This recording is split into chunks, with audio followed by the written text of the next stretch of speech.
Feel like you're not getting the most out of your roofing insurance? Let's unlock the secrets to maximizing your policy for roof repairs. This is part 3 of 7 in our comprehensive guide to roofing and insurance.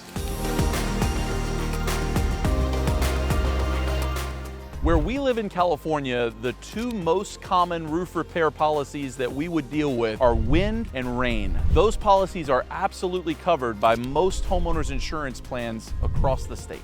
Do as much research as you can, but also potentially consider partnering with a broker. A broker is going to go to bat on your behalf with all of the different insurance providers here in the area and find the best policy for your budget. Partner with an expert like Sierra Hills Roofing to negotiate with you. Ultimately, insurance adjusters are going to miss something. When they're assessing the damage, they'll probably not document everything that needs to be done in order to complete the repair. If you consult an expert like Sierra Hills Roofing, we're there to protect your investment and to ensure that you get the most value out of your claim.